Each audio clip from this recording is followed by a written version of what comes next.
Hi guys, ఇక్కడ కనిపిస్తుంది కదా మీకు ఈ పిజియన్. నేను అందరు వీడియోలు చూసి అంటే నాది ఇన్ని కిలోమీటర్లు వచ్చింది, నాకు ఇన్ని కిలోమీటర్లు వచ్చింది అంటున్నారని చెప్పి నేను కూడా ట్రై చేద్దామని 30 కిలోమీటర్స్ తీసుకెళ్ళాను. మా ఊరి దగ్గర నుంచి చిలకలూరిపేట మాకు 30 కిలోమీటర్స్ వస్తుంది. 30 కిలోమీటర్స్ తీసుకెళ్ళి దాన్ని నేను వదిలిపెట్టి ట్రై చేసి చూద్దాం వచ్చిద్దా రాదా అన్న ఆలోచనతో తీసుకెళ్ళాను. ఇది మోటరు నెక్స్ట్ నుంచి చిలకలూరిపేట వచ్చింది.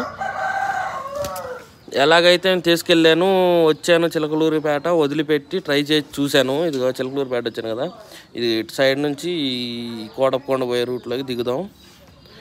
దిగిపోయి సైడ్కి వెళ్ళిపోదాం. సైడ్కి వెళ్ళిపోయి ఇక్కడ వదిలిపెట్టి చూద్దామని చెప్పి ఇక్కడ వదిలేసాను. వదిలేస్తే ఫస్ట్ అయితే నాకు నమ్మకం లేదు, రాదనుకున్నాను. అయితే ఇంటికి వచ్చింది అది డైరెక్ట్గా. నాకే మైండ్ షాకు. వచ్చి ఇంటికి వచ్చి కూతలేస్తుంది డైరెక్ట్గా. ఇంకా కూతలు వేసేటప్పుడు మళ్ళీ నేను ఇంటికి వచ్చేలాక వచ్చి కూతలేస్తుంది. సరే అని చెప్పి వీడియో తీసి అప్లోడ్ చేద్దాం, వచ్చింది కదా ట్రై చేసాం కదా అని చెప్పి చూస్తే ఇది దాని పరిస్థితి.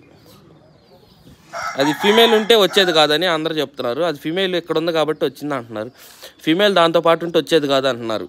అది మాత్రం రియలో రాంగో తెలీదు, కామెంట్ చేయండి.